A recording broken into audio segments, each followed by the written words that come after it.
Welcome to the Soccer Coaching Podcast, where we will discuss all things that impact soccer coaching across all levels and ages. Please listen, enjoy, and share your thoughts on the discussions at the Soccer Coaching Podcast. Hello and welcome to this episode of the Soccer Coaching Podcast. I'm one of your hosts, Scott. And I'm your other host, Mark. Hey, Marky, how you doing? Yeah, very good. How's things? Yeah, not too bad at all. A sunny bank holiday weekend in England. Yeah, I don't think I can remember an Easter weekend being so hot and so much sun. We're both sitting here looking a bit rosy. Exactly, yeah. It's like, I don't know where it's come from, to be honest. No, it'll be snowing next week, don't worry. Yeah, maybe this is one of the benefits of global warming, if there is such a thing. Actually, we should veer off that. Let's let's that stick one. to the football. Yeah. Well, look, we won't dwell too much on other stuff, but it'd probably be wrong of us not to at least mention the Champions League game and the City Spurs match. Your thoughts? It was pretty unbelievable, to be honest. Pretty unbelievable. So we had 4 goals within 10 minutes, 5 goals within 21 minutes, which I think was Champions League record. And ended 4-3, obviously. And City calm ending, though. Calm ending, relaxed ending. Yeah, City had a last-minute goal rightly ruled out through VAR. Yeah. And however, you just can't help but feel a little bit, I don't know, a little bit flat after that last-minute goal. Right, the crowd were like just going absolutely mad. The players were going mad. And it was ruled out through VAR, as I said correctly, but you just can't help feeling a little bit flat, right? You almost, as a neutral, you almost wanted that goal to go in. And obviously, as an Arsenal fan, you definitely wanted that goal to go in. I did. I was cheering when it went in, but I must admit, I like VAR. I mean, we won't do it now because it's too long of a conversation, but I like it. I just think it's impossible for the officials to get the decisions right, and unfortunately, whether we like it or not, there's so much money at football at that level that it's expensive decisions, and in some countries, refs get shot for making wrong decisions. So you kind of think it takes a bit of pressure off them, and you know it was the right decision. And credit to Spurs. I mean, you go to City and you score 3 goals. Hey, and you've kept a clean sheet at home against them. They've done really, really well. And there's a possibility of an all-English Champions League and Europa League final. Yeah, absolutely. Yeah. Although the way Arsenal are playing, I'm not going to put any money on it. But the thing is with the Spurs as well, it's worth noting. Obviously, they didn't have any. There was Dyer didn't play. Yep. They didn't have Kane playing. So it was. It's a pretty phenomenal result for them. Although it's coming from an Arsenal fan, so qualify it as much as you like. It seems to me that Son seems to raise his game. I mean, he's good anyway, but when Kane's not there, he seems to be the man to go to, doesn't he? And I think Spurs have been outstanding, to be honest with you. And considering they were almost knocked out in the group stages, and they won 2 out of the whatever many games it is you play in the group stages, 6 is it? So they only won 2 of them. They've done really well, and it's just to keep going and keep going. And sometimes your name's on it, right? I think Chelsea won it one season when they looked like they were never going to win it and got through. So who knows? But good luck to them, and it'll be interesting to see. And I'm sure we'll chat about that as he gets on. Indeed. So this episode, we've got a little. Well, it's going to be around the importance of ball mastery and technical work. Yep. Maybe the listeners will be pleased to know it's not going to be me and you for an hour.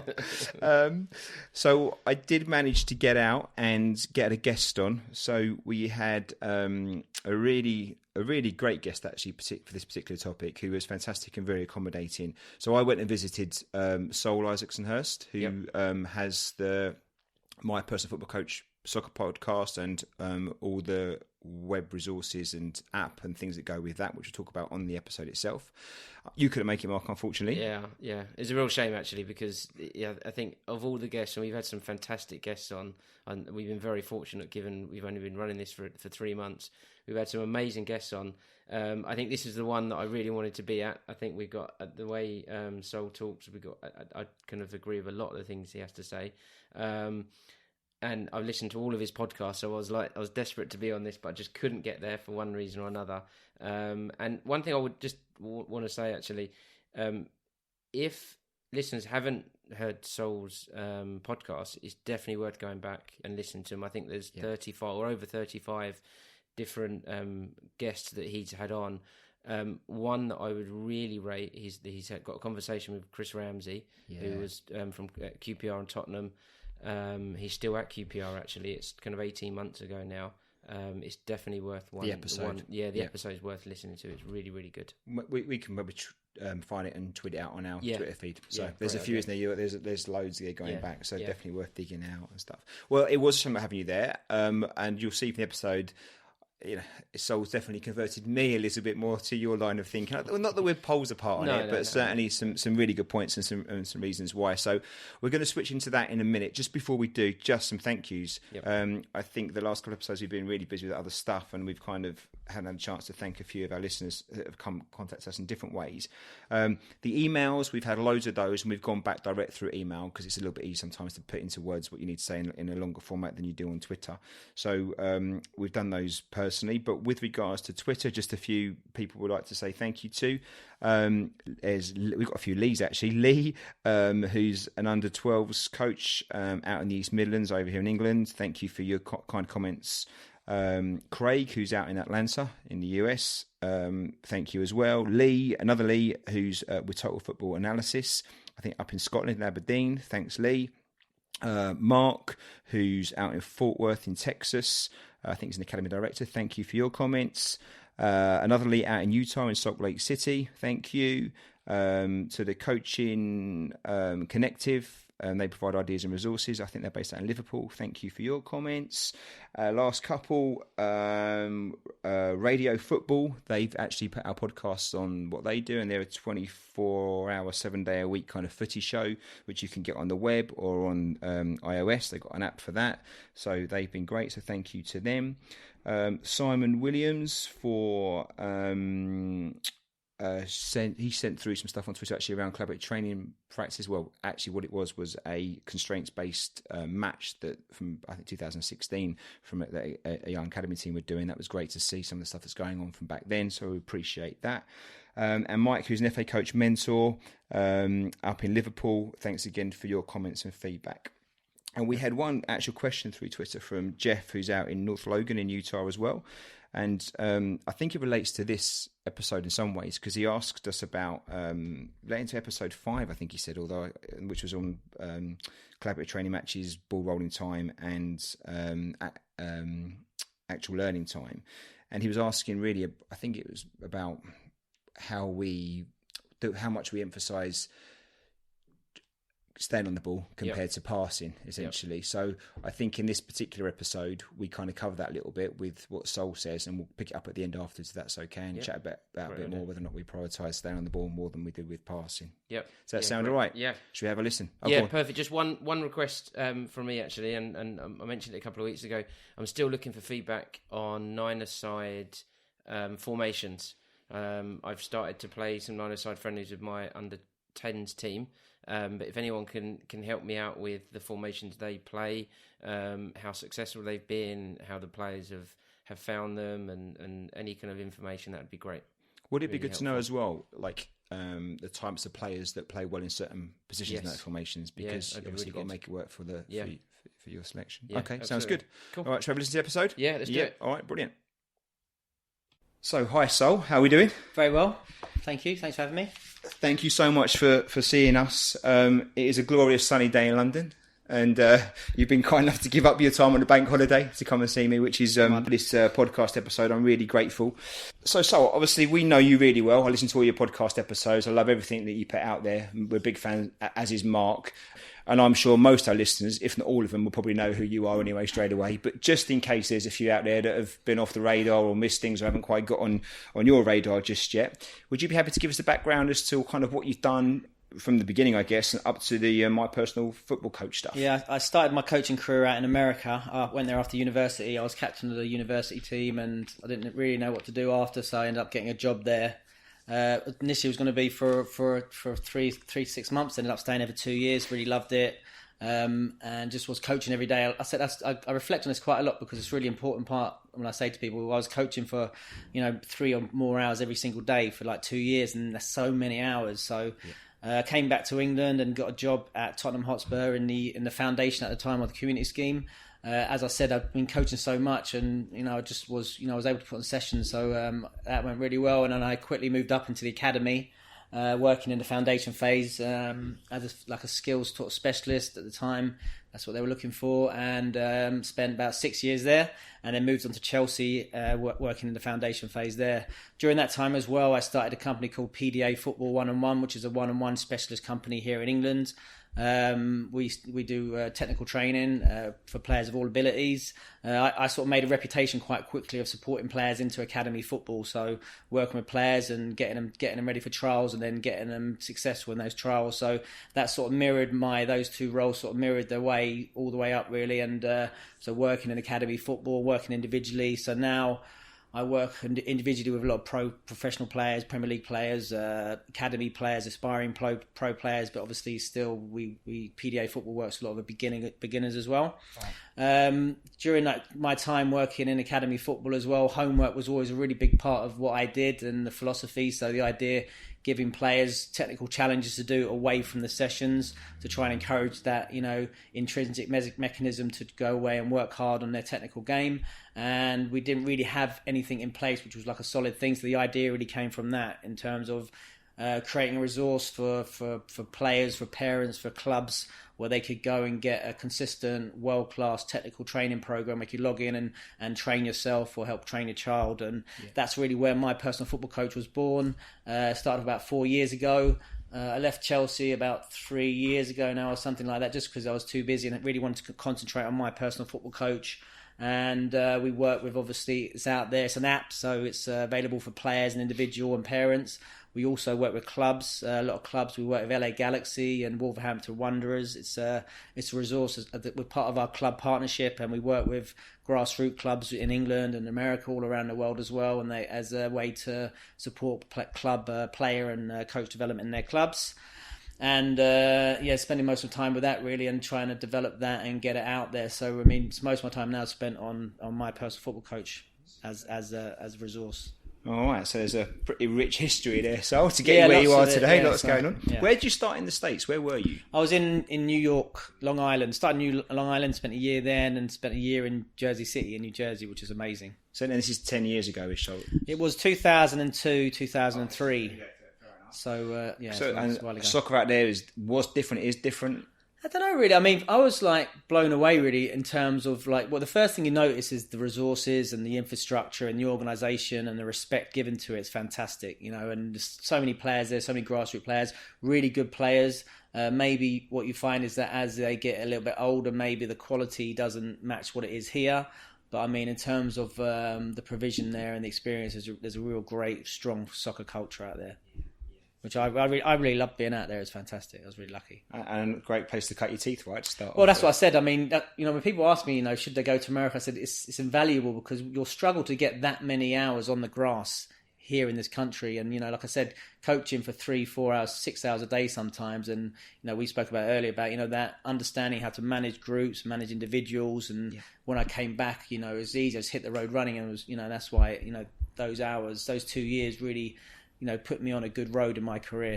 Well, for some people, I'd imagine that 2 years is probably like 6 or 7 years for them, isn't it? To get them many hours under your belt in that. Well, in that exactly. time. I mean, you talk about, even the 10,000 hours, which is often derided now. But I mean, if maybe not a particular number, but I mean, obviously, whatever the hours are, it's a lot to become an expert in whatever you're doing. And, sure. That's a really important part of it.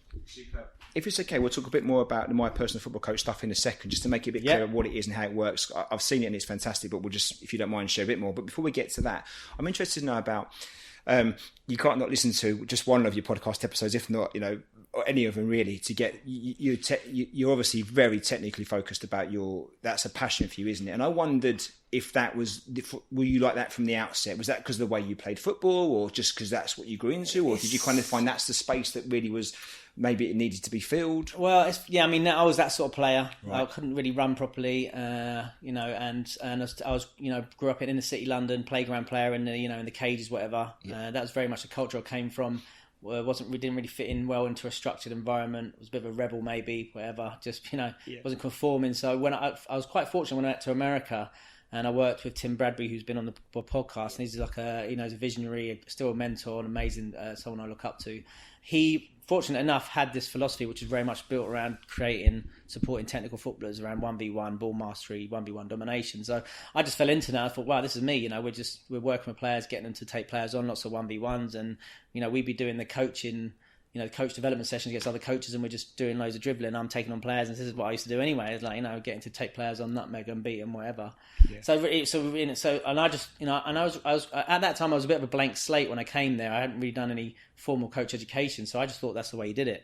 So I really just like took to it like a duck to water, if you like, and that was, and I did it. And then it was interesting because when I came back to England, that was the way I was coaching. And like I said, that's that time at Spurs, which I've talked about a lot of time. They'd had a change in the academy management, and John McDermott was there, and he very much and Chris Ramsey had implemented a program of ball mastery 1v1. So I came in, I was just doing that anyway, and I was like, wow. And so then that really helped me accelerate my position through the academy, which I was very fortunate enough. So a bit of right place at the right time, but you've got to literally know what you're doing as well, I suppose. Yeah, and I'm sure, to be fair to Spurs, they're going to take on people that they knew were right for what they wanted at that moment in time as well. So they wouldn't have taken on someone like you. It's funny because, what we were doing there at the time, no one else was doing in the country, and they had a catchphrase which was "FITFO" basically, and it was "fit in" or "f off." Right. And so when they came in, they swept the boards, because it's difficult maybe to understand, but it's not a very conventional way of coaching in England doing this, So English coaches going through the conventional process of education through the FA would maybe not have really been able to adapt and understand it. So it was fortunate for me because I came from a different environment, and then I was able to go in there. Saying that, listen, I came back and did my FA 2, 3 and stuff, which were amazing, really helped me, really powerful. But because I had that different grounding as well, really, I was fortunate, I think. Yeah, makes sense. Yeah, superb. I want to dig a lot more into that, if that's okay. But before we do, can you just you've given us the highlights to the My Personal Football Coach stuff that you're doing. It's the app and things. But are you happy to explain a bit more about how it works and maybe how clubs can use it, players can use it? Yeah. So it started off really a bit of a brain dump, just lots of individual practices. Going to go there and train yourself. The idea is that very much you can go and create a one-to-one session by yourself anywhere else. You train yourself basically. It's just about the player and the ball. And then we evolved it a little bit and understood to make it a little bit more easy to use. We created like a course. So the idea, you log in, you work through 30 sessions, and it's very much each session is broken down into 5, 6, 7, or 8 different videos, a ball mastery warm-up, learning a skill, and then a multiple outcome practice. So the idea is that, it's idiot-proof, if you like. You can log in and you can do it, and it's for players of all ages, abilities, beginners. We've got age-appropriate courses, 5 to 7s, 8s to 11s, 12 to 16, 17 plus. And the idea there, and then, we have bonus content on there, extra technical challenges, ask the coach stuff. So where I, give hints and tips, about tactical things, positional play, whatever the idea. So we just loads and loads of content on there. You're never going to get shy on the content. So that's how it started up. And then we started linking with clubs. And then, so Wolverhampton Wanderers was the first pro club that came on board, which was really powerful, really important and great. And they started using it in their foundation phase. So the idea is that, all the players get on the app, and then through that, it's interesting, through the Wolves experience, the feedback coming back from those guys was, we love this, but how are we going to integrate into our team sessions as well? And they were like, okay, so we created a coach's pass. So the idea is that this was a coach's resource as well. So that really ties in. So the idea is that that's basically a library of hundreds of videos of, ball mastery exercises, skills, how to volley, how to shoot. And then we started introducing team exercises as well, which is very much 1v1 centric, but there's other things as well, like defending, but it's very much, 1v1 small-sided game centric. So the idea is that then now here, you can then bring these into your sessions. So that now we have a situation where we've got, we work with players individually with the app. We've got the coaches pass with the players, and then we've got the club partnership with everyone gets the app, and all the coaches get the coaches pass as well. And recently I released a course as well, e-learning course, and that's an e-learning course built around 1v1 ball mastery and small-sided games, so understanding the theory behind it and how to effectively use it, not just like drills. So a lot of the soft skills as well about organisation, because obviously my background, obviously being in teaching as well, I came back and I was, while working at Spurs, got my teacher training. I was a primary school teacher, so I understand a little bit about the theory about children's learning as well. So the idea about the course is just not only skills and drills, it's literally about the soft skills, about how to organise your group, how to get technical outcomes, things like ball to player ratios, which are really important, and making sure players are learning but obviously having fun as well. Superb. Wow, there's loads in there, right? Yeah, exactly. So just to be clear, so obviously you got the player stuff, which sounds spot on, and the players can log on, work through that, challenge themselves, and all ages and stages, and they can keep pushing and learning and getting better individually on the ball. You've got the coach's pass, so that's more for the coach to understand what the players will be doing and working on. So basically, and there's lots of libraries of different skills and ball mastery. So, for instance, like you said earlier, if I want to think, I want to do some ball mastery exercises, where you can go and look through, library of lots of different ones. Excellent. And the e-learning, is that for the players or for coaches? That's a coach's course to understand. So it's pretty unique. It's the only one around, I think, but it's an e-learning course. Yeah. It's 5 modules about the skills coaching, breaking down 1v1, ball mastery, small-sided games. Okay. And there's some full sessions. The idea, now, unfortunately enough, I've been banging the drum so much. 1v1 now seems to be becoming very much in vogue again. Which wasn't a few years ago. So I think it's important to just understand, some maybe common misconceptions, some errors, and actually understand how to put an effective practice on. We're going to get quality outcomes, and understanding a bit of the theory behind 1v1 and how to structure it properly. Definitely. So, and I imagine that particularly for newer, younger coaches that are starting out on that journey, this would be ideal. Yeah, but also experienced. Yeah, but also like we just said, it's like you're not going to get any of this on an FA course. No. And that's changing quite recently, which is good. But until very recently, 1v1, on my youth model, like I said, I was told there's no such thing as 1v1 in football. So it says it all, doesn't it? Yeah. Exactly. Well, hopefully we can again dig a bit deeper in some of the stuff that's on there. I don't want to nick all the ideas. I don't want people to sign up for it, right? But we'll touch on some of the stuff. But before we do, you mentioned about obviously your background in education and stuff, and we have a similar background on that in some ways. What's your thought on how important it is to have that understanding about child learning and child development as much as knowing about the technical ability around the sport you're coaching? Yeah, I think it's really important and powerful. And like I said, it's like having that. We're starting coaching and going into teaching. Always let me hit the ground running there. But I think I spent much of my career, especially in academy football, as a foundation phase specialist, working with primary age children and being a primary school teacher. Nothing wrong with wasn't a PE teacher. I was a classroom teacher teaching all different subjects. Understanding how children learn, all those ideas behind that, I think is really powerful. And it's interesting thinking about the current climate, which I know we're going to go on to in a little bit, but understanding why there's a little bit of friction between how sports scientists look at how children learn and how the teaching profession does, and it's quite interesting to understand and see the differences in that as well. But in answer to your question, I think it's really powerful, and it's really held me in good stead in my career. Superb, good stuff. Well, I think we say to our coaches quite a lot, look, before you worry about the sport itself, you worry about how the kids learn, because you've got to know that, because it makes it so much easier. It's like a teacher, you have all the knowledge in the world, but if you can't manage the classroom right, you won't get it out there anyway. So having that side is a great help, I think, for coaches. All right, so now we're going to get into the nitty-gritty, the technical stuff. We mentioned before we put the mics on that obviously Mark's not here, unfortunately, but Mark and I are very similar in many ways. We approach our coaching, and we're trying to learn, we try and make it player-centred, and we try and give the best possible learning experience for the players. I think if there's one slight variance that we're on, and he mentioned every podcast episode, it's probably around the technical stuff that we do. And he's we both understand it all, but I probably go straight into more 1v1 technical stuff, and the boys learn that within an opposed environment where and please correct me if I'm wrong here, but it sounds like your position is a bit more on, actually, let's get them good on the ball in lots of different ways, maybe even before the 1v1 stuff. And so please, if I've got that wrong, please let me know. But I just wondered, when you talk about technical coaching, what does that look like to you? And if you were watching someone coach it, how could they coach it in a way that you thought, they're doing a good job there? It's difficult to say, really, because both of you are doing both. I'd say neither of you are doing it wrong. Okay. So it's just about how you approach. So you've got to think about when and where to do that sort of stuff, and what's the most effective use of your time and the players' time. So if you've got players once a week for an hour, is it really that effective to be having them doing lots of unopposed work within that session? Probably not. But I still say you always got to give players opportunity to have the ball individually, and especially when they're starting out on their journey at the beginning. So it's about, but like I said, understanding when and where to do it, and this is like where homework comes in.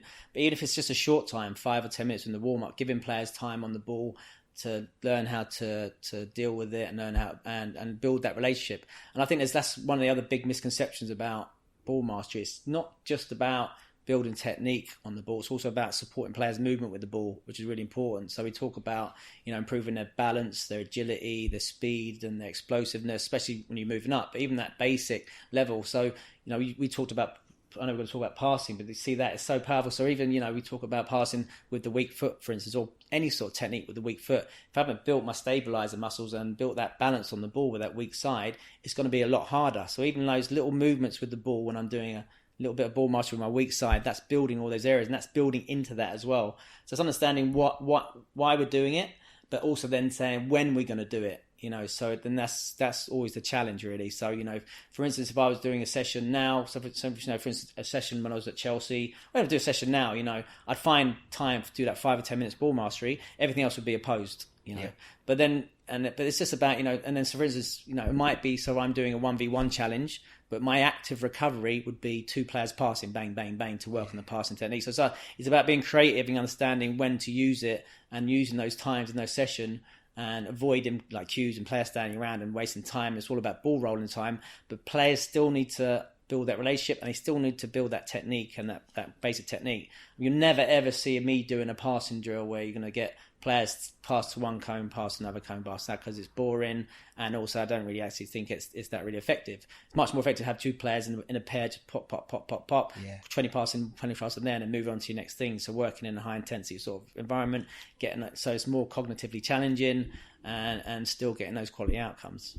Sounds great. That's a really good point you made, I think, there. So I guess one thing as coaches maybe I could certainly get better at is I could have a game going on with half the players, and I could have half the players working in small groups doing some ball skill stuff while they're waiting to come onto the game. Is that what you mean? Like using the time cleverly in which you it's just about when and where to do it. So I mean, it's like we see those quality outcomes and more game situations, but it's like you've got to understand like like Doug Lamothe makes a great point in one of his excellent books. Don't confuse activity for learning. It's in the same thing. So just because people are in a game doesn't mean they're learning. So you've got support players. Sometimes you need to drag it out. And it's, as you all know, your teacher about scaffolding it. Understanding when and where to do it. And Vygotsky, if you want to use theory and stuff like that about that zone of proximal development. Say, okay, now I can go and so take it in. So maybe say, look, I can see that boy, he can't kick the ball with his weak foot. So maybe saying I could come. So maybe in the warm up, do that and say, right, you got challenges.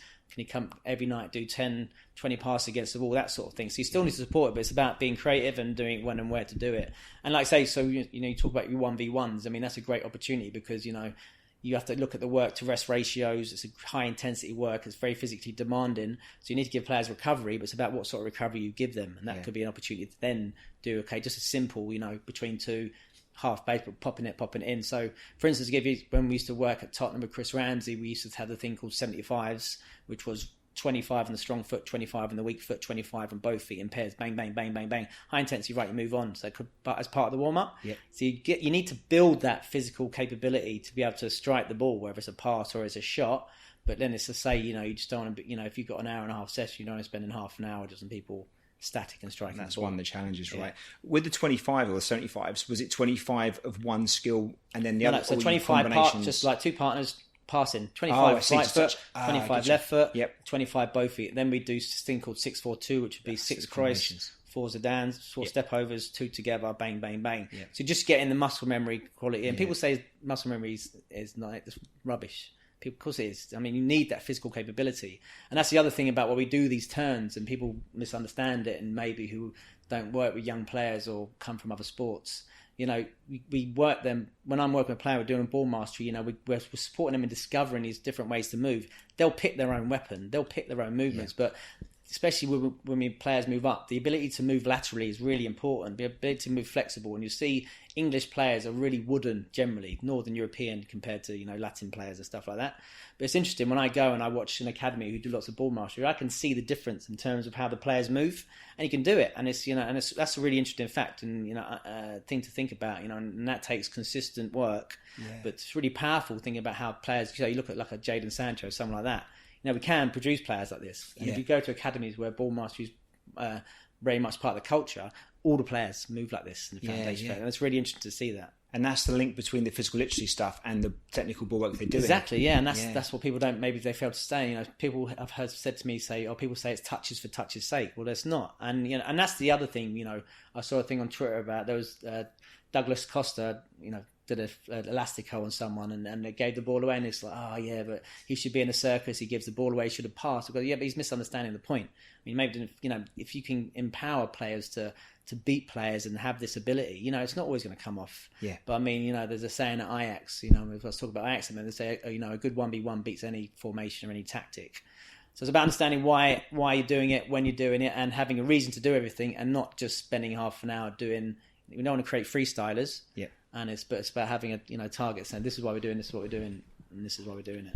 So I'm getting a bit ranting there, but no, it's all good. I'm sitting there I'm making loads of notes and taking it all in, because I'm going to be honest here, and you know, however much I do value technical work, and I know I need to get better at delivering it for my players, I'll be honest with you, I probably didn't put the association with the physical literacy as close as I should have done. So you just mentioned it now, you know. And I would imagine if you watch one of my sessions, you're probably quite frustrated watching it, because I probably do some okay technical stuff with the players, and we'll spend a reasonable amount of time doing some stuff. But I probably wouldn't be doing it at kind of the sharpness and the, you know, the not just the body movement, but also the explosiveness and the way in which it would really transfer into something effective as a tool for them to use. Yeah, but you got to think like it's you know, every player's on a journey. So I said it's a lot. Like, you know, I work, you know, this week with a Premier League player, like an international, and I work maybe, you know, if I could work, I work with a beginner. Stuff I do actually maybe is not that much difference. The difference is going to be the outcomes and how explosive they are. So it might not be together. It's about building that relationship, getting a little bit more, you know, a little bit more explosive, a little more quicker, using that weak side a bit. And then you always have one player in the group. Okay, can you demo it? You know, maybe you show us a skill. So you know, you show us that, right? You know, and the most powerful thing is, you know, modelling. You know, peer modelling, and that's how kids learn. So, you know, create an environment where players encouraged to do skill. That's what we did really well when we were at Spurs that time, where, you know, you come and look at a session, it was like watching Brazil at a time, you know, when Brazil were good, but like, you know, and, you know, all like flamboyance, and, you know, they had that freedom to do that, and it was amazing to watch. And then the trick is then carrying that through into your game and giving them the opportunity to do that in your game as well. Yeah. And have you seen then, obviously there's players that you're working back at Spurs now, a few years back, have come through. It's been successful? Yeah, well, look, you know, Oliver Skipp was in those years where I worked with. He's broken through now. You know, if you're talking about players coming through, and, you know, you look at that generation that we worked with, you know, now there's not that many academies producing better players than those sort of technical players. So, you know, that's why I'm always interested when I have this debate with people who would say, you know, oh well, yeah, but, you know, everything should be game based. I go, well, look at the reality. Yeah, you know, look at Ajax. I've been Ajax 4 times, you know, in the last few years. It's like, look what they do. It's like, just have a look. So you talk all this thing, you know, but actually look at, you know, people talk about an evidence-based approaches are fine, but look what actually is going on at the ground. Yeah. And you can't, you know, you can't question, you know, things like this, because you look at in terms of like the player per capita they're producing. You know, look at, you know, other academies. You know, you just got to look at what's going on. You know, and it's about having a balance and understanding that. Yeah. How would the Ajax model compare to what we're doing over here now? I mean, I know they're very technically based, more so than the more technical clubs over here. Or? Yeah, much more based. Yeah, ridiculous more. So like, you know, it was.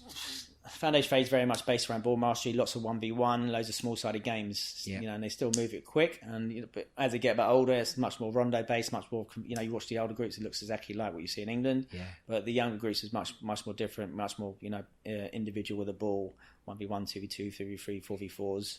But it's interesting, you watch them play games on the weekend and they still move the ball quick. Do you know what I mean? They still move it, so, and they still like big spaces. So. Yeah, so you got the balance quite right. Yeah. But, so for us then, I mean, I guess a lot of the coaches that listen to our podcast, and for Mark and I as well, we've got our players maybe once or twice a week, for, you know, if we're lucky, maybe a couple of hours. I'm not trying to make excuses by any stretch of the imagination. And anything from probably under 6s up to under 14s, 15s, 16s. Yeah. If you were in our shoes, if you don't mind me asking, how would you approach this? I mean, and I'm sure, don't get me wrong, part of this would be about actually the homework bit and using other resources like what you've got available. But in the coaching with the players, what would a session look like with you around technical stuff, and how would you approach it? So, I mean, so my session would be pretty much any age. I'd do a ball-based warm-up into, you know, some ball mastery, you know, like 10 to 50 minutes of ball mastery, maybe into progressing into 2s where you're passing and moving, and then doing some turns as well, progressing into a 1v1 basically, you know, then 2v2s, 3v3, 4v4s, 5v5s. That for me, that's I think we go. I think as they get older, as the players. No, that's in the session. that'd be the session. To bring the session out into a bigger That'd be group. session. So almost layering the session, if you like. Yeah. So like very much one ball each, then one ball between two, then 1v1s, and maybe or 2v2s. But a small sided format. Data. There's the look at the Man United 4v4 project. You just look at this. So it talks about the outcomes of a 4v4 compared to an 8v8 in terms of like this 1v, the skillful outcomes. So many more shots, so many 1v1, so many more skills. And I think the problem in this current environment is that people will train an under-9s team. They go, right, let's go into an 8v8. Yeah. It's just a nonsense. Yeah.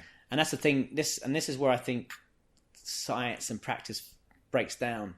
Is that people say, yeah, but so many decisions. I say, yeah, but none of them are related to the ball. So that's where you almost got to decide what do I want, what the outcomes do I want to get on the players. So I'd rather play 2 4v4s than an 8v8 and then get lots more decisions on the ball, a lot more skillful outcomes, a lot more playground type outcomes, a lot more specific for that age group. And then there's just no rush. There's no need to rush. Yeah. And look at child development as well and how children are developing in that time as well. So I think people often rush. Listen, and some people do that. Some cultures, they'll play and academies will play, it works for them. But for me, I prefer to give players a bit more freedom, a bit more time on the ball to express themselves and have, like I say, those playground outcomes are what really interests me. They're the ones they're the sort of players, the assets you want players to, that Champions League level. Talk about creating Champions League players, or even just players like taking players on and having the freedom rather than being 8v8. I'm going to run around and I'm never going to touch the ball. When it does come, move it quick like a hot potato. I just don't think that's a conducive environment for young players. Yeah.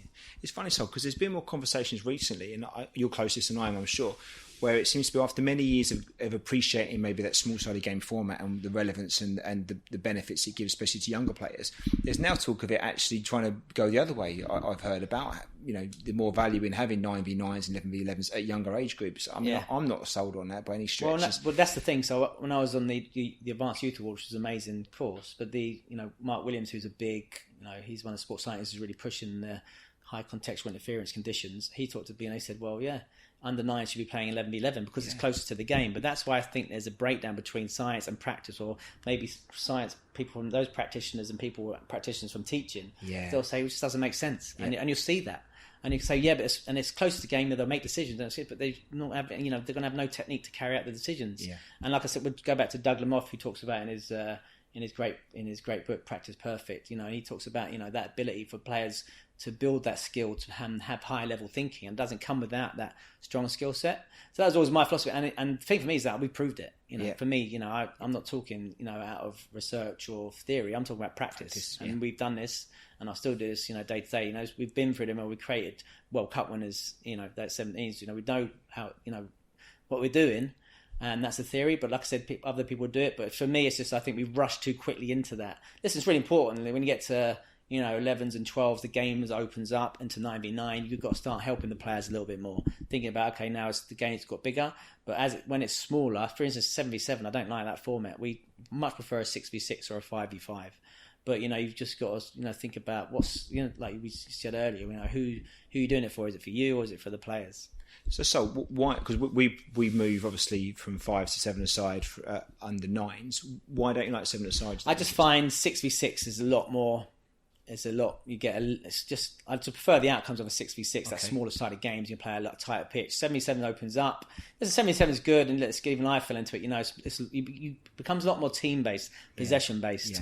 Whereas 6v6, that or 5v5, just tight. It's just a lot more freedom, a lot more playground type. Yeah, players get onto where you play a relatively big pitch. You've got to, you've got to help the players, and it's about moving the ball a bit quicker, and Do you think, as a country, general statement here, have we improved a lot around this technical training side of things? And I mean across all levels. The England teams, especially the youth ones, have been phenomenal the last few years, and they've done really, really well. And obviously the national team itself has had some great achievements. Do you think we've made some good progress on that? Well, listen, you can't deny it. You look at the success of the England teams, and that has come directly from the academy system. So and I'm really proud to have been involved in that, and the peers and all the clubs. They've the EPPP when that came in. I remember being at Tottenham when that first came in, and that really did drive this success. And and that generation's that is a real direct result of that in terms of more money into it, and improving the conditions, the environment, more professionalism from all the coaches, and you see the the fruits of all that bearing fruit there. That all these quality technical players, because look at that. I made this point a lot. That under 17s World Cup winners. All of those boys who played that day were in the academy system at 8 and 9, which is amazing. And people talk about structured environments, you can't develop these sorts of players, and that's rubbish. Because all these players came through that, and it's a testament to all the fantastic work going in academies all around the country. Yeah, for sure. And have they changed, Saul, as well, do you think? I mean, there was always some scary stats around that, the actual success rates from number of players that were going to the academies under 9s and actually coming out and signing pro contracts at whatever age. I mean, don't get me wrong, it's obviously a tough thing to do anyway because it's a tough journey. But do you think the academies have got better at the way they recruit and the way they support players? Yeah, I think definitely. Firstly, it depends on what club you're looking at. Yeah. So if you're looking at Chelsea, if you're lucky enough to go through, you're likely going to get a pro contract. Yeah. So that's not every club. Same as similar, same Ajax, the big academies, you go through, you got a big chance.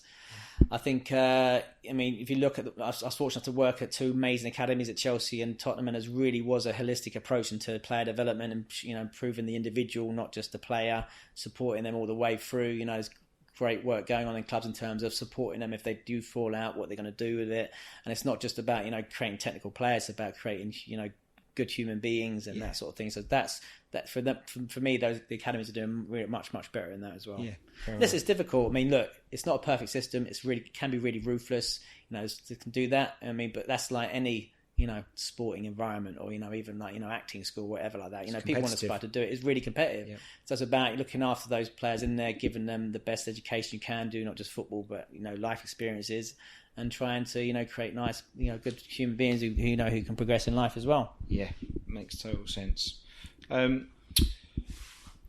Question for you then. So one of the challenges we have working the grassroots game is the pressure, in inverted commas, of having to win games at the weekends. We spoke about this in one of our episodes about, I don't think winning is not the issue here. I think for me personally, it's about how much coaches are willing to compromise the potential result of a game for the development of their players. Yeah. Can you see that as a challenge for coaches at that level? And I'm not saying to be sympathetic towards it by any stretch of imagination, but do we need to kind of get over ourselves a little bit as coaches of grassroots teams, especially the younger ones, and just say, look, if you're keeping your players on the ball, yes, it's going to probably mean they're going to make mistakes. The pros do that. We've seen that at the pro level. But actually, bear with it because the fruits of the labour will benefit you 2, 3, 4 years ahead, maybe sooner than that. But I think it's difficult. I think I'll be realistic. Because if you're fortunate enough to work in an academy environment who has that philosophy, they might not care, and people you have to answer to is really no one. It's going to say this is our philosophy, this is what we believe to do. Yeah. I think when you're working in grassroots, it's a bit more tricky because you have the parents, and it's about also recruitment's important, retainment, and that sort of thing. So you probably need a balance, and that was the main. That is always really is the main thing is about trying to educate the parents. Do you know what I mean? Because it's to children as well, saying that because no one likes getting tonked every week, I suppose. But it's a balance. It's a bit of a balancing game, but you've just got to believe in what you're doing. And listen, it doesn't have to be that way. You can say, look, we're still going to coach the team, but we still work on the individual as well. And having a bit of balance. It doesn't have to go. Maybe when I was reflecting when I first started, like I said at Spurs, it was very much we didn't care about results. Chris Ramsey said winner doesn't matter. And I said but then when I went to Chelsea, it was a very different environment. The team was more important, the winning was more important. So it's about having a bit of a balance in both, but then they still want to do the individual. So you still have to, it depends where you are and at the end of the day, who you got to answer to, really. Yeah, fair enough. Yeah, makes sense. Okay, and before we look at passing, we mentioned skills, and there's obviously an array of skills we can teach the players.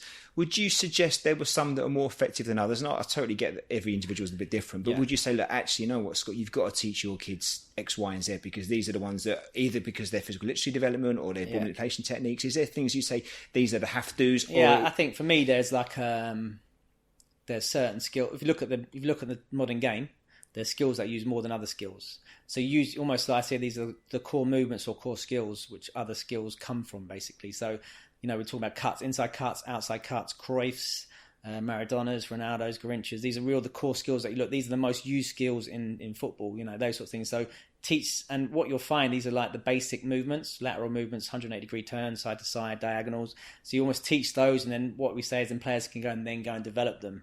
So I think there's definitely, for me, there's eight core skills that I use that they're really important. and then with all different skills come. There's infinite different variations, but definitely my own research I've done. You look at it, there's definitely a hierarchy of skills that are used in terms of the fluency in games, and then it's interesting because you can look at different positions. So obviously, I work with a lot of pros. We look at position-specific stuff as well. So if you're working, for instance, I'm working with a centre midfielder, we look at certain movements or types of skills that are used at the top level, and you can see those patterns emerging. That makes sense. And what about age then? So, I mean, would you take, like you said, it's sort of different for the ability the players are at, but if you take like an under 6, or if you go for, say, from under 6s and then like under 8s, under 10s, how would you advise our coaching approach to change around technical training with regards to either the amount of time we give it or the techniques they're doing? Should it change, or would it be like actually quite consistent regardless of the age? Yeah, I mean, it's just what you'll see is it depends. Maybe it's the ability. So Okay. you might have a 6 to 7 year old who's like, really, advanced, and then, they're doing stuff that a 7, 8, 9 year old do. So it's about where the players are at on their journey, I suppose. I mean, still, you, like I say, give the players a bit on the ball. If I'm working with 6s and 7s, it's just going to be some ball mastery, and it's all going to be 1v1s and 2v2, 3v3s, nothing more than that, And just because that's obviously, you look at the terms of child development, in terms of their ego state, that's you want them on the ball. Yeah. So then you've got to look at that and how that reflects on that as well. Obviously, as you get older, and the game's changing, there's different, players have different needs, but then it's about understanding how you can still hit those spots with those sorts of players. So, as for instance, I do a lot of work with, young academy players and pros as well, and it's about, work and refining on those techniques, which they maybe don't get the time to do in training. So I use this example a lot. Worked with a young Premier League player last year who's played as a wide forward, and we just worked on his delivery, and so, his main weapon was, he played for a Premier League club that played 4-4-2 a lot. He played out wide, and he just got to get the ball into the danger zone. So his main weapon was that getting the ball out box and whip it in the box. Yeah. So worked a lot on his technique, different variations, and then before every single session he trained with, he'd do 50 on one side, 50 on the other side. Yeah. And that's really important, the hand and how powerful, because it's got to become, innate. It's got to become, autonomous and not even thinking about it. But that's his main weapon. Yeah. So that's what people as well don't understand about, everything should be in an opposed environment.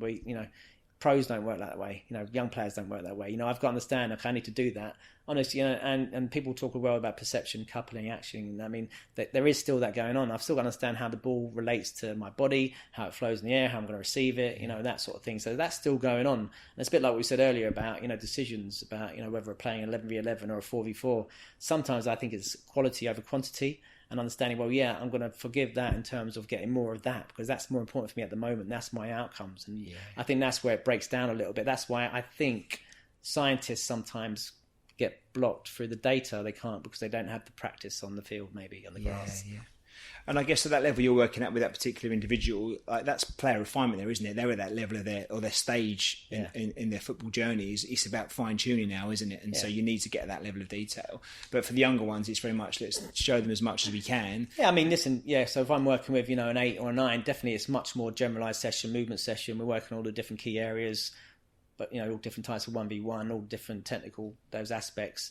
And then as you get a bit older and it becomes position specific, that's when you maybe hone in and say, okay, let's work on this position specific stuff. For instance, so we're working with a Premier League, Premier League player at the moment. So the idea is that it's really looking at that position and looking at patterns, what happened at the highest level, and then trying to think about that and then prepare for that and then get all those assets ready for the game. Yeah. Sounds good. And essentially, and people, say, working on this, for instance, on break, like cutting pressure or step over turn. I'm watching Match of the Day, he does it on Match of the Day, and I'm thinking, that's, people talk about, how unopposed what doesn't work, and it's about, that. You can see it for yourself. And, and that's the thing, you talk to any player at the highest level, they all work away from the game. And again, Lemov says about that, he goes, at the highest level, working in drill-based training away from games is almost a necessity rather than a choice for top players. Yeah. Well, we can go about unopposed and opposed, but I think you've covered it, to be honest with you. Well, no, listen, for me, I think the problem is that the narrative's wrong. Yeah. People are going either or, and that's the problem. And, it's not about that. It's about when and where and what's the most effective time. It's about, you've got to do both, all right? And then obviously, like I said, the majority of my session, if I'm doing a team session, 80%, 90% is going to be an opposed of it, yeah? maybe younger, but players still need that time on the ball. They still need to build that relationship, not only for their technique, for their movement as well. So it's understanding when and where to do it and what's the most effective time to do it. And that's why, homework's become so important. But, it's a real key thing. But I think that's a problem, and people are building their careers on saying, either or, and being an extremist, and extremism, is everywhere at the moment, unfortunately. Yeah. Do you think one of the challenges, and probably why people who are on the opposed side of the argument, do you think the challenge is to make the unopposed stuff engaging for their players? Well, you know what it is. I think, like we discussed earlier, I think you can't teach an old dog new tricks, right? So if you come from a culture where you haven't done, because people talk about unopposed and they think it's the passing drill, and that's my problem. Say, well, it's not. The passing drill is not. It's ball mastery. It's 1v1 and skill work. And like I said, and Chris Ramsey is one of my mentors. I'm very blessed, to work with him and still talk to him. Like he says, you can't. These people have no understanding. They don't understand it. So people come in and say, well, it's like anything. I don't understand that, so I'm not going to do it. And that's fear, and so I'm going to judge it. So then we talk about it a lot and say, well, why isn't it? Why don't people engage it more? He goes, well, no one's telling them to. Why don't people in the federation do it? Because they don't maybe have the people doing it, as well. So that's why I think there's an information gap. Yeah. Because people say unopposed, it's a passing drill. Well, it's not actually, and it's about understanding ball mastery and 1v1 work, how powerful that is, and how good it is. And that's what people talk to me, I'm working individual players. Yeah, but boy, there's no perception action coupling going on. There's no cognition. I go, yeah, of course there is. With the ball. Yeah. And it's understanding. And so Frank Lampard used to talk about all the time. That's ball striking. It's so important. And that's the frustrating thing. So it's about and it's been the water's been muddied by these people who have no understanding of. They've never done it. And they're just talking, without any reference point. It's frustrating. Or their perceptions, what they see in their heads. Exactly, yeah. And it's not actually reality. Well, that's what I mean. They see kids running around cones with the ball at their feet, which isn't what you do in yours. And that's the thing, and people talk about cognition, and that's a real big part for me, working individually with players. Like, it's got to be cognitively challenged. And how do you do that? Obviously about intensity, it's about challenging, constantly changing the environment, and that sort of thing. So that's a real challenge within itself. But then that comes with experience. So then, my message for any grassroots coach would be, you can be scared of it, this sort of thing, because there's so much noise out there. But just do a bit of research and understand how to do it, and you can get those good outcomes. Yeah, good points. The funny thing is, whenever you hear about a professional player that makes it, the first thing you usually hear is the amount of hours they'd put into training on their own. When you always hear, that player would always go and do a session and spend an hour after hitting free kicks or doing these things. So the players done it for a long time, haven't they? So who are we to question? Well, it's interesting now, because what people then say, they say, oh yeah, but it's not coach led. It's only for themselves. Right. But that's the thing. As an educator, as a coach, things about when and where. So I'm not saying no, it's got to be here. You got there. You slapping the fist. It's about saying, okay, this is a collaboration. We're working together. I want you to come up with your own solutions, but maybe you need a little help, or I can just support. And it's my, when I'm working with all these pros now, they're much better than me, or I ever was. I'm not saying you got to do that. I'm trying to create an environment where I can challenge them a little bit and get a little bit more out of them and support their movement. And that's my job. I'm not saying, let's do this, that, but we'll say, look, if you look at the highest level, this is what players are doing. These are some other solutions. Should we try that as well? Yeah. That's it's a real. It's not about you can never tell a player, right, you've got to do this skill, go now. I want you to do a Ronaldo step over, double Ronaldo, and you've got to use it all the time because it doesn't work. Part of my master's in education, did my dissertation around this, right? So I know that, so I understand that, but it's about giving players the ability to make their own choices, but giving them the tools to do it as well, and the confidence to want to give it a go. Exactly, yes, that's the word confidence. A colleague of mine who's academy manager talk about technical grooving. Yeah, give players confidence on the ball. Yeah, if I'm getting a ball and I've got no relationship with it, how do you expect me to manage it? And it's interesting because much of the culture now is built around game based, which basically just means 1 or 2 touch football. Yeah, which is okay. Yeah. It's an important part, but the top players can get on the ball and stay on the ball. Yeah, and that's the key. Yeah, and that's the difference. So I work with under sevens, little kids, and no clearer to me has been this season about how big confidence is in the way they perform and stuff like that. With training or in matches, the kids and they're a cracking bunch of little players.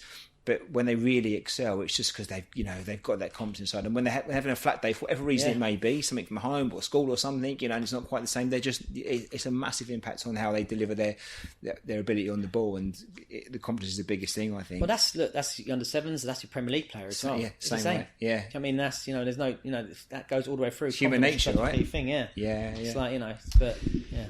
Superb. Well, passing then, because I know and having listened to your podcast episodes, seeing your website and the things you do there around technical stuff. What is your views on passing? When should we bring it into the game? What should it look like for you? So it depends, right? So when I was younger, maybe I was an idealist. We wouldn't. For instance, when we were at Spurs, we didn't work on team possession once in the 9s, but we still worked on passing 75s because it's a key technique. But it's about, I think it's important to understand 7s, 8s, looking at children, how they're developing, much more egocentric, and maybe create an environment where they just let them have freedom on the board to make their own decisions. As you get older, you move through the age groups, the game's changing. As you said, as the game opens up, it becomes much more important to then work on that team possession. So it's about having a balance, really, and answer your question. Look, passing is still a key thing, but what I've found in my experience is that it's a lot easier to coach players to play 1 or 2 touch football if they're masters of the ball first. So that's why I think people go a little bit too quick into, and I say this a lot when I'm presenting in conferences around the world about, look, for me, Pep, even though they got a bad result the other night, that's what football should look like, Yeah.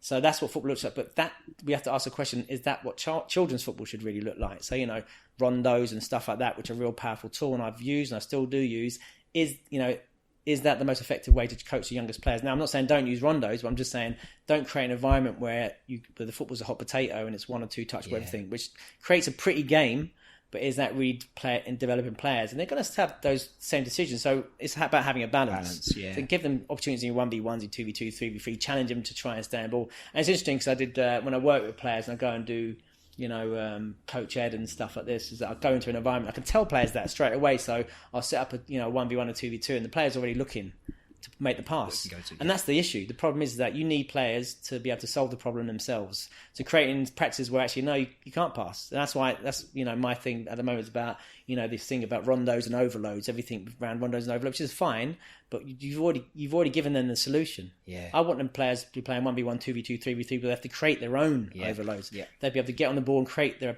solve the problem themselves and not just give it and just be another man to do it. And I think that's, especially when working in the higher levels, that's really powerful. Yeah, totally agree. I think one of the dangers with taking passing out completely and just saying just stay on the ball is you take away that cognitive learning as well, don't you? Yeah. Even for the younger players, we encourage the players stay on the ball as much as they can, but if you need to, you pass at the right time, but you make that call as to when that is. Listen, 1v1 is completely different anywhere around the pitch. So Xavi was a great 1v1 player. Do you know what I mean? So it's not saying, look, you have to stand the ball. So can you stand the ball? If you want to give it, give it. Some players, look at Carrick, it's just natural. Boom, boom, you get it, you give it. And that's a great way to play. But it's about giving them the choice to make their own decisions. So, if you want to dribble, you want to pass it, good. And having that balance. So as children develop, and they can see that. And you'll see that, you'll have dribblers, you have your passers. Different players prefer to play a different way. Yeah. It's about giving them an environment where they can all be successful in their own thing. Like I said, 1v1 looks a lot different as a, maybe as I'm receiving and moving it around the corner and going and getting it again. There's, rather than the misconception people have is 1v1's just got to be me dribbling at a player and I'm doing 20 step overs and taking them on, that sort of thing.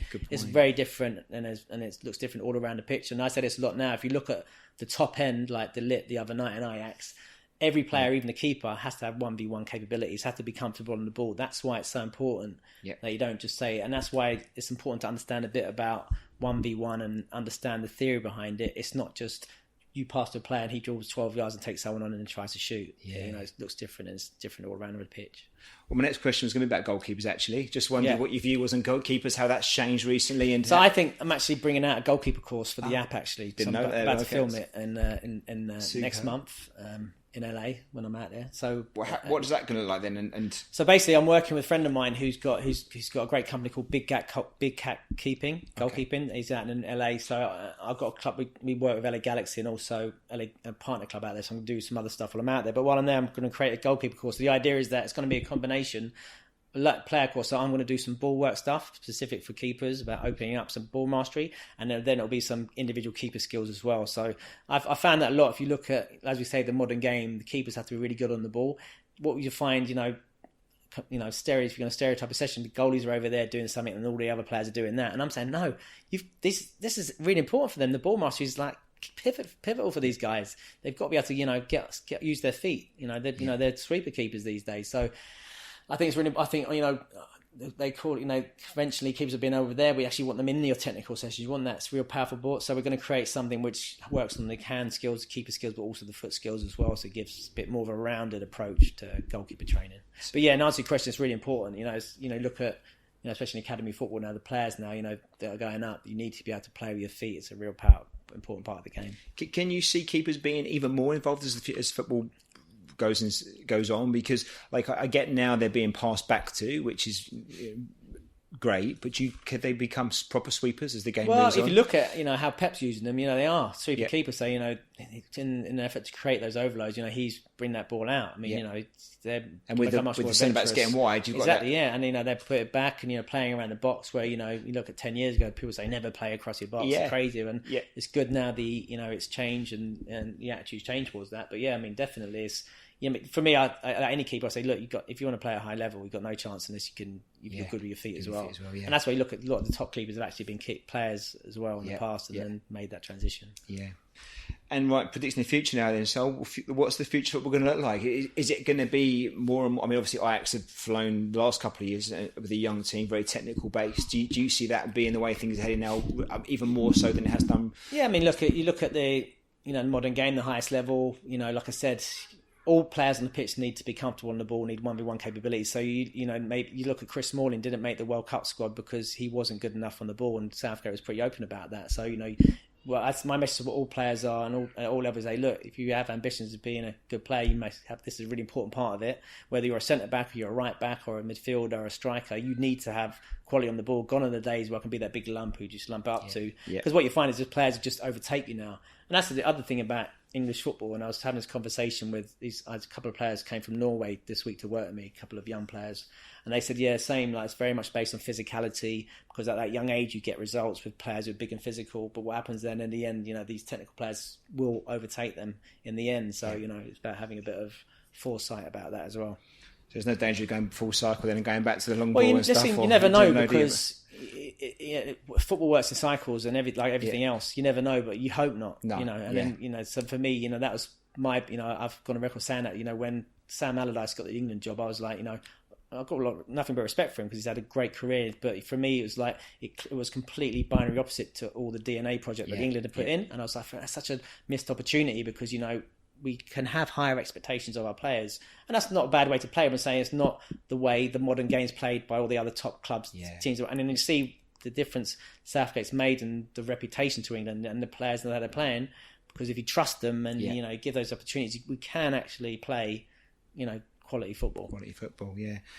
Last question for me, if that's all right, Saul. Just your plans, really. What's your plans for the future? Obviously, you've been really busy with all the stuff that's going on and some great work there. But what are your plans? What's your hopes moving forward? Yes, most of my time's now spent on the app. So, for instance, I'm going to LA next month, working with some partner clubs out there. We've obviously got clubs on the app and filming and doing stuff like that. So, trying to get more clubs, obviously, around the world using the app, and trying to get some federations as well, obviously. LA Galaxy and Wolverhampton Wanderers use it. I'd like to get some more pro clubs we're talking to at the moment as well. I'm still lucky enough to work with a lot of young pros and stuff like that. So keep on doing that and just keep on learning and developing. And would I go back into academy football? Absolutely, yeah, I consider it. But to do what? Maybe I definitely want to work at this as something around that sort of individual type coach, which I'm doing. But for me, it's just about trying to get out there, meet as many people, and just try and spread the word about technical coaching and 1v1. And keep learning, right? Keep learning. Keep learning and keep developing. It's really powerful. Superb. And so, look, I'm very grateful for your time today, but if people want to reach out to you, any best way of getting hold of you? They can find me on Twitter at myfootballcoach or Instagram myfootballcoach1, or they can just email me directly, Saul at mypersonalfootballcoach.com. Just go to My Personal Football Coach anyway and check it out and look at all the things we have to offer there. Superb, Saul. Thank you so much for your time today. Really appreciated. Thank you. Okay, Mark. So through the power of editing and testing our IT skills to the maximum, we've managed to listen to the episode, Yeah. and come back together. Yes. And we haven't really spoke actually since you've listened to it about your thoughts on it. So I'm genuinely intrigued to know. And please be polite. I appreciate you weren't there, and I had to do all the dog work. But what your thoughts were.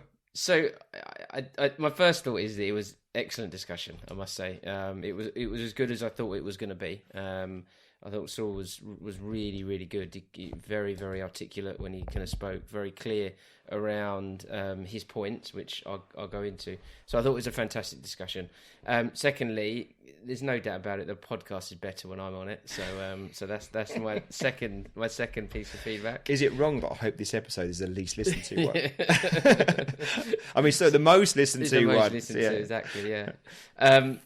But overall, there's a few things that I really kind of pulled out. I made so many notes in my book here. I'm trying to scramble around and find them. But I think a few of the points was... The first one was around the opposed versus unopposed approach. And I think this is one of the areas that we've covered a lot through the different podcasts. And I think we think we're a little bit different. Actually, I think we're probably quite similar. We just don't kind of get on the same page when we talk about it. But I think his point was that you need both. You need opposed and you need unopposed, and I think that's absolutely right. I think you need that unopposed training, and again, Saul spoke about it. He spoke about building that relationship with the ball, building that technique. I think it's around the physical literacy side that it helps. That on the unopposed side, but you also need to put that into an opposed situation. You need to put it into 1v1s. You need to put it into 2v2s, 3v3s. And he spoke about that. He spoke about the layering of the games and things. Yeah. So I think it was a real, maybe not an eye-opener, but it was really just kind of resonated with me, that those points it was making. I totally kind of agreed with him and was on the same page as him on that. Yeah. When I was listening to him, I was thinking at several occasions, this is right up Mark Street. But, for me, he did get me thinking and more about it all and questioning some of the reasons maybe I've not focused as much on that individual ball mastery stuff as I probably should have and will do moving forward. So he's edged me a bit nearer to your side of things. It's good to hear.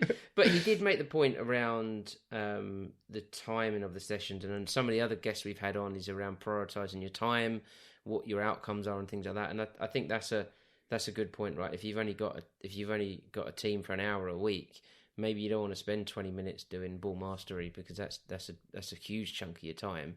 Maybe you're better off just letting them play and do small-sided games, and it just depends on your time. That was one of my takeaways, Mark, I think, from it. It was about, he said a couple of times, Saul, that, the importance of homework and what the players do outside of the sessions.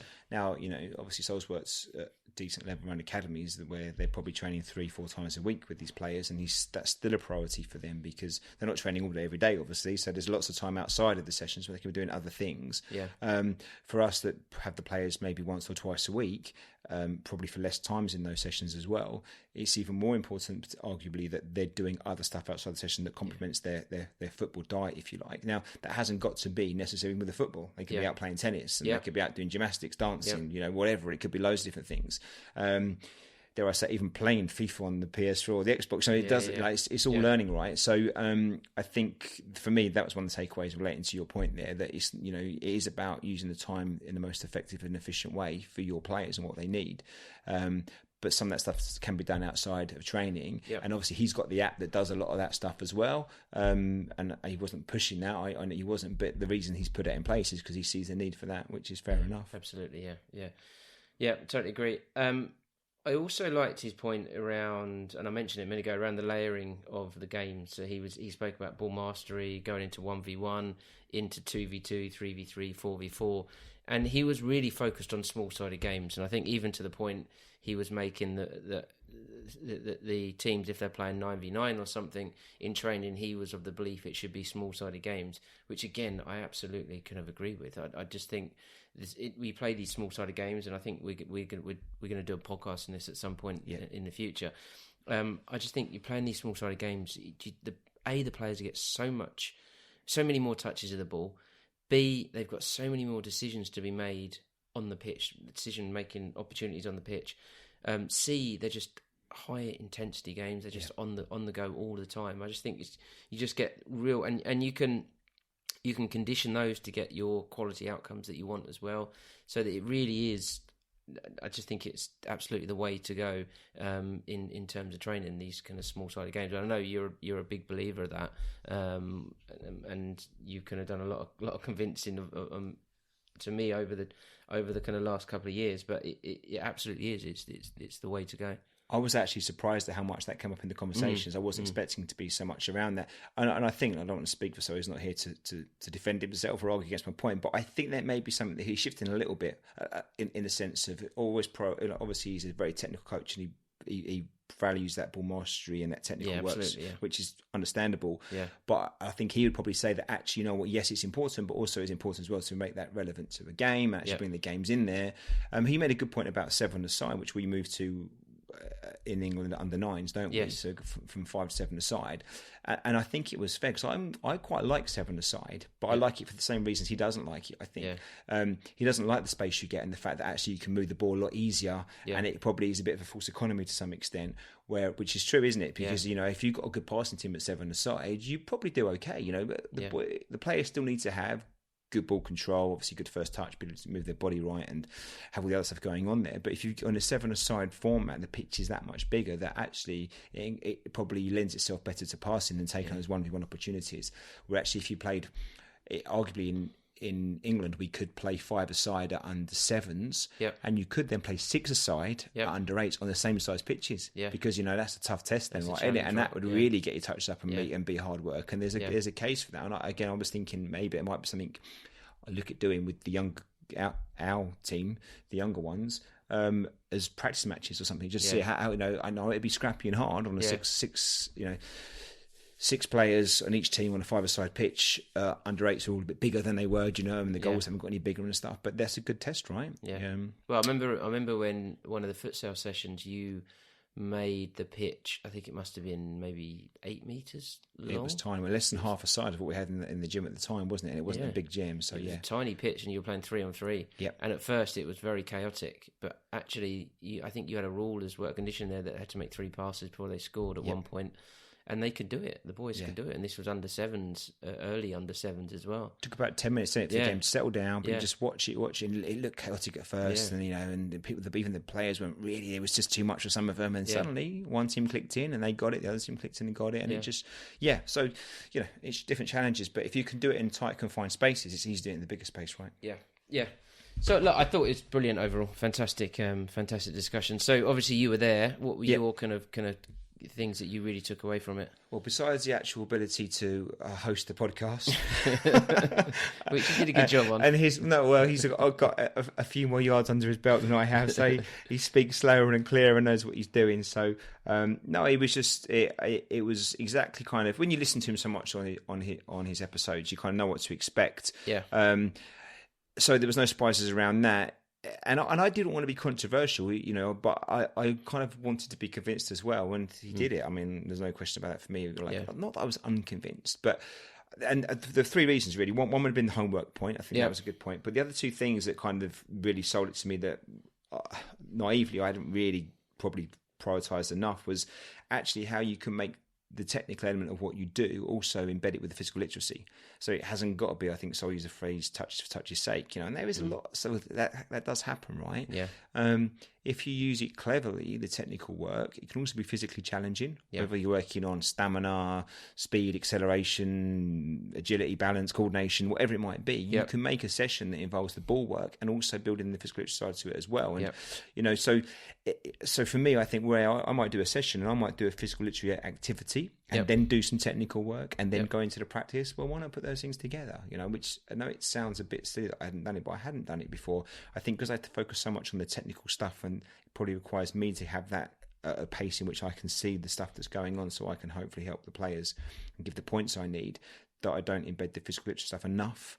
So for me, that's the big one. And the final thing that, you know, again seems obvious, but I didn't really put it together as much as I should do, was actually technical training can be, and in fact should be, must be fun. Do you know what I mean? Like, actually, it hasn't got to be just dribbling around cones and doing boring stuff. And I wonder whether a lot of times we think about that technical unopposed training, particularly in my mind, I go straight to kind of something that's a bit dry and dull, won't transfer and stuff, and it's cone based and it's everything. And actually, you know what? Yes, there's some of that goes on, but you can do really good high level technical training with players that can be engaging, can be fun, can work on the physical literacy, and will transfer into a game. And it can be unopposed, and it can be one player with a ball. There you go. Look, I said it out loud there, guys. I like it. You're convinced. No, I agree. But I think in general, training's always got to be fun, though, isn't it? Especially when you're dealing with foundation phase, it has to be fun. That's why? Fundamental. Well, because if it's not fun, the players, I don't think they'll develop at the rate that they should develop at. B, they won't come back. They won't want to play in future. I think they're the two fundamental things. And at the end of the day, we're here to develop players and keep them playing football, because 100%. Realistically, the players that we've got probably won't be professional footballers as much as we think they're good players.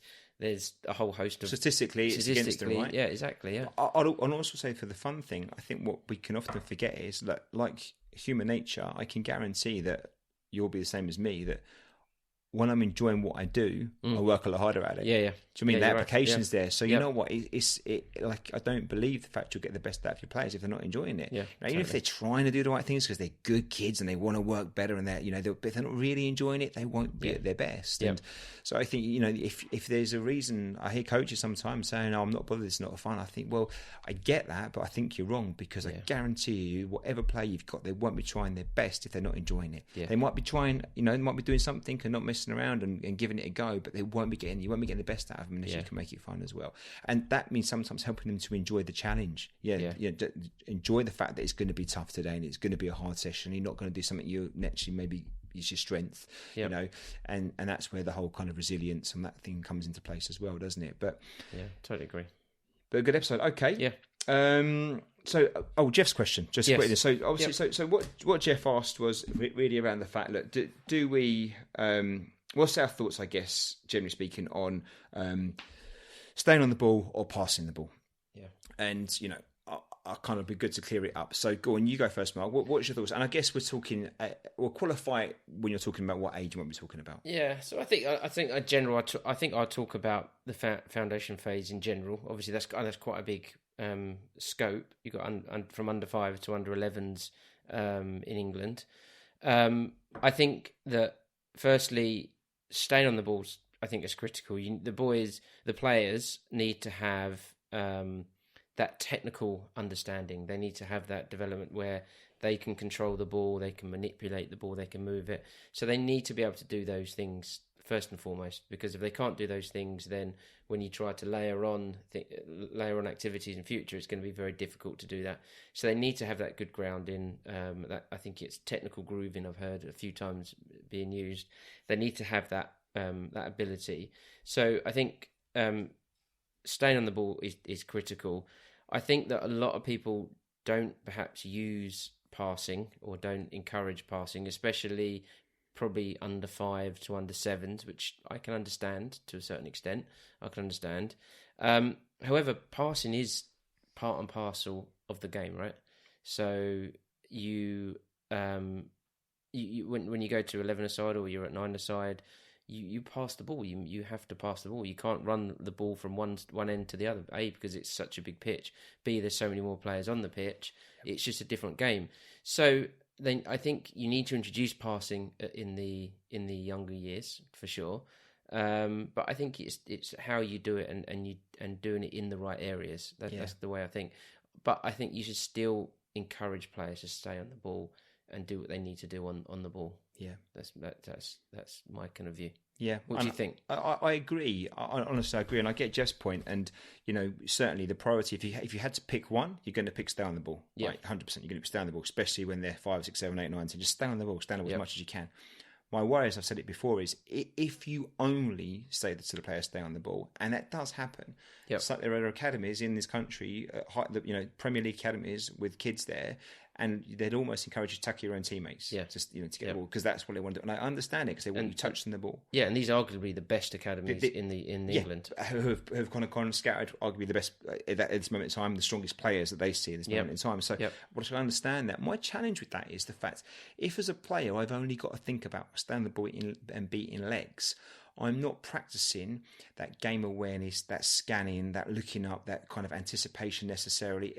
Or I am in parts, but limited down to just to beat him 1v1 and beat him the next pair of legs in front of me, where there's a whole other game going on. And I see some really good players that I don't think get the credit they deserve sometimes from the scouts to come and watch our games, and not just from our team, but other teams as well, that are the players that actually read the game well, find good space, share the ball, and do that stuff. And look, and I'm not a professional scout, and I don't work in academy, so it's absolute nonsense. But for me, I do think that's an important part of the game. And when we refer to some of the best players in recent times, yes, there are players out there that beat players 1v1, but there's a few of them. There's also lots of players that we refer to, because of their ability to pass a ball, find a pass, read the game, pass and move, and beat players in different ways on a 1v1. And if you look at the Barcelona dream team, it's park Messi for 1 second. Most of those players are just brilliant passers of the ball. If you look at the Man City team, most of those players there are just great passers of the ball. And I just think so. I'm honestly not saying that prioritising down the ball is wrong, because it isn't, particularly younger ages. I just think players can pass as well. What the danger can become for coaches, where we've got to run teams and try and get try and develop winning teams. That's the idea. Not focus on the result, but winning teams, doing things the right way.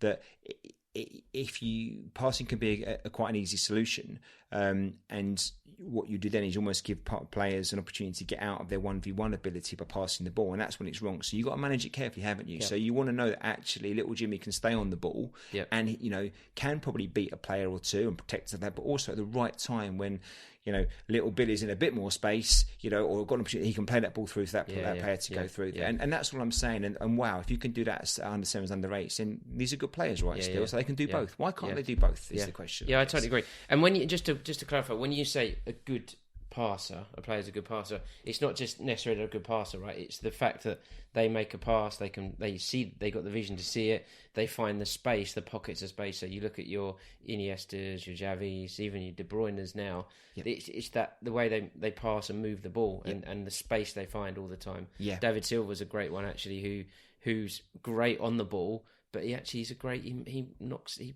amount of goals that he creates by his passing and ability to find space.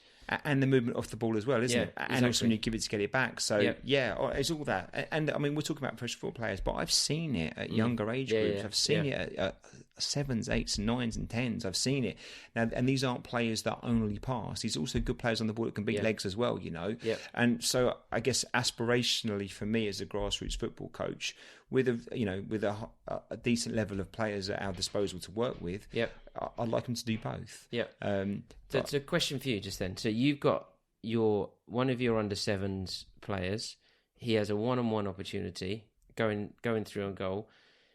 Would you encourage the player then, even if it's a 2-on-1, would you always encourage him to have a go at the defender? So I think the general rule is, and I've been corrected by one or two boys, rightly so, where we've always said, look, 1v1, go for it. We did a training session a couple of weeks back, and one of the boys had a 1v1 playing in the left back position and took on the thing, lost the ball, and the other team scored, and he had a passing option. And I said to that player that lost the ball, I said, what was your other option? Could have passed it. And he turned around and he said to me, I could have passed it. And he said, but followed up with, but you did say 1v1, take him on. And I was like, you're spot on, you did right. That's what I said. So he corrected me, and he was right, and the message hasn't changed. Just but make the choice you think's best. And what I would say is, you don't know. If I'm playing centre back or left back in our little team, and I try and drive at their first attacker, their first to finish pressing me if I've got the ball, and I lose it the first time, and that attacker takes it off me and bangs it top corner, scores a goal, I might think second time if I'm going to take him on or not, because maybe he's just very, very, very, very good. And maybe my solution to this problem today is actually maybe I make that first pass, then get behind and get it back after I've got past him. Who knows? Because maybe he's great going forward, but not as great working backwards. So I think that's where maybe making choices over winning rather than the result is important. Yeah. So I would have issue with one a little bit. Now, if that player does it 5 times and it's cost you 5 goals, not the goals the issue in one little bit, but the fact they're learning here. So you think, actually, you know what might be a better solution to that situation? You know, and we shouldn't need to get to it 5 times, and you know, to get there, you could once or twice or even 3 times. Fair enough. What's the option? What else you could do, and that's where actually having the ability then to share the ball, because actually this particular player they're playing against is physically maybe a bit stronger, a bit quicker, a bit there. You know, just that little bit ahead at the time for whatever reason that may be. They find a different solution to the problem. You know. It is interesting because even in that situation, one could argue, actually, just have another go at him. Have another go, right? Maybe you need to find a different technique or a different skill to get round him, or maybe you're right. Maybe the best option is to make a pass in that situation. It's interesting. I don't always think there's never, to me, this is the way you should be doing it. It's always horses, of course, and different solutions. Exactly. But however good your team may be and your players may be, individual collectively, there is a possibility that you will face a team or a player that's better than you. You know, and in that 10, 20, 30, 40, 50, 60, 70, 90 minutes, you haven't got the solution. You're going to need 6 months plus to get anywhere close, maybe. So my point is, you know, well, actually, you know, having the ability to be able to play the ball backwards, passable square, pass it forward, that not a hot potato, but just an alternative. It gives me some breathing space. You know, I can do these things. So, you know, that would be. You know, but it's not an exact science. You did right, and it's certainly not one rule you must or you mustn't. It's, you know, have the tools in your armory as a coach. Give the players the most tools you can as a coach. Focus on staying on the ball, especially the younger age groups. But you know, don't limit them because maybe they can do a bit of both. Okay. All right. Sound all right? Yeah, I think so. Yeah, and hopefully that's answered Jeff's question because it was a really good question actually, and we wanted to give it a proper airtime, right? Yeah. Well, maybe, definitely. We could always. I think this whole passing down the ball thing is another big conversation again. But you know, let's see what feedback comes from this, and then we'll go if we have to. Yeah, brilliant. Right, a challenge moving forward, Marky. I think we should do a final thought at the end of the show, just to encourage people to part with this hour and 50-minute episode that we're doing now. So I'll let you take the first. Shall I do this week's? Right, I've got a final thought. You do next week's, all right, or next episode's one. No, right. So look, my thought is this: I believe it's much easier to focus on the next game's result than it is to focus on the long-term development of your players. Okay, now if I just focus purely on trying to get the results in the next game, I'm not winning here, but getting the result in the next game, do you know what? I'm quite confident I can do that. And, you know, we'll probably be all right because against most teams, I'm pretty good. I can play to my strengths. You know, I can make training just about that and stuff. I can be a bit more cutthroat in how I deal with the players and, you know, and stuff. But if I decide to make choices that are based on long-term development, next week's result becomes a bit of an issue, a bit harder for me, but the longer term aspects I think could be more beneficial. And you can compare it to, I can go and get a takeaway tonight, you know, I can go down to the pizza place or a local Indian and get a nice curry or something, you know, which should be lovely for the night. But if I do that every night, it's easy and stuff like that. For the long term, it's no good for me, rather than I could cook a nice meal and have something healthy. So that's my thought. Brilliant. You got one for next week, all right? Yeah, thanks. Yeah. That's a good one as well. So I've got the challenge on to beat that one. So yeah. Good man. All right. Well, look, thanks everybody for listening. Long episodes. We had to cut ourselves in and out of the actual recording with Saul. A massive thank you to Saul. Please check out his podcast. He's got an app. He's got loads of things going down. But once you've gone to his podcast, you'll get all the information you need from there. He's obviously active on Twitter as well. We'll put his details in our show notes on this episode. Thanks to everyone for their comments and feedback. Really appreciate that. Thanks to Jeff for his question. Thanks for all the emails. Please give the 5 stars if you think that's appropriate, and a comment would be fantastic. But more importantly, if you think it's worthwhile, please share it to people so more people can listen and hopefully get something out of this. Good, bad, or indifferent, we like the feedback. Any ideas for an episode you want us to cover, please let us know. We've got a massive list, but you know, we'll jump yours to the top if you want us to. Just shout what you want us to cover, and we will do that. You can reach us email at info@thesoccercoachingpodcast.com, or you can get us on Twitter at, you don't know it, do you? @thesoccercoachcast. Oh, you're well done. Very good. I'm impressed. Yeah, there you go. If Mark knows you guys, you got to know this, right? All right, brilliant stuff. All right, thanks so much, Mark. Cool. Cheers, Scott. Have a good week, everybody. Cheers, guys. Bye.